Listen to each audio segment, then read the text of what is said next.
mas tem de bom ânimo, eu venci o mundo. A cada dia o seu mal, eu prefiro traduzir a cada dia o seu desafio. Não te preocupa com o dia de amanhã, faz o teu melhor hoje.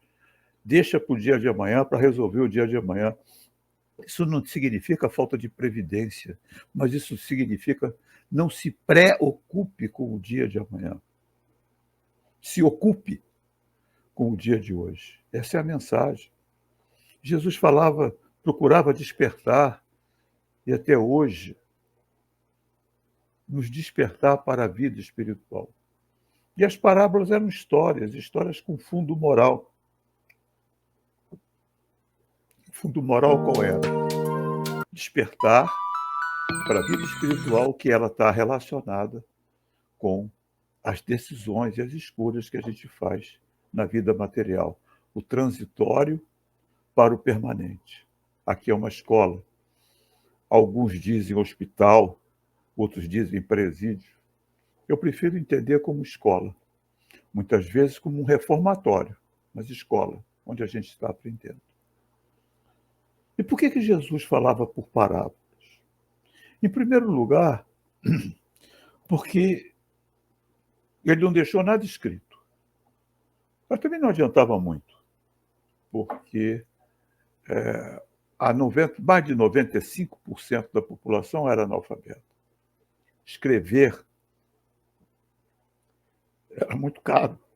Hoje a gente aprende a ler e a escrever simultaneamente. Mas naquela época, ler era mais simples. Escrever era muito mais difícil, porque escrever era muito caro. Eram papiros, pergaminhos, não tinha tinta, era tirada de seiva de árvore, era um estilete. Por isso, os escribas, ou seja, aqueles que escreviam e sabiam ler, pertenciam à elite da sociedade. Então, como a grande maioria da população era formada por pessoas analfabetas, a história é muito mais fácil de gravar do que uma narrativa comum, um ensinamento comum. Até hoje. Uma música, uma história, a gente replica com facilidade, mesmo pessoas analfabetas sabem cantar músicas, sabem a letra toda. Uma história a gente replica. Uma criança que não sabe ler conta uma história para outra criança, que alguém leu para ela. Então Jesus contava histórias, essas histórias tiradas do cotidiano daquelas criaturas, daquelas pessoas.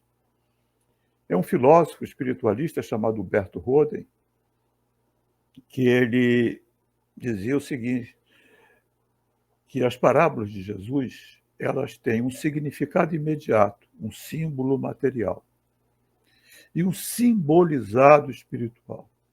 O que é o simbolizado espiritual? Um ensinamento ali embutido, que à medida que nós vamos amadurecendo, que nós vamos crescendo como espíritos, nós vamos percebendo as nuances dos ensinamentos ali colocados por Jesus. Tanto isso é real, tanto isso é verdade, que quantas interpretações de parábolas existem? São inúmeras as interpretações. Cada corrente filosófica religiosa tem uma interpretação das parábolas. Nossos irmãos de confissão protestante têm interpretações, nossos irmãos católicos têm interpretações. Dentro do Espiritismo, quantos autores têm interpretações diferentes? Qual é a interpretação correta? Não tem.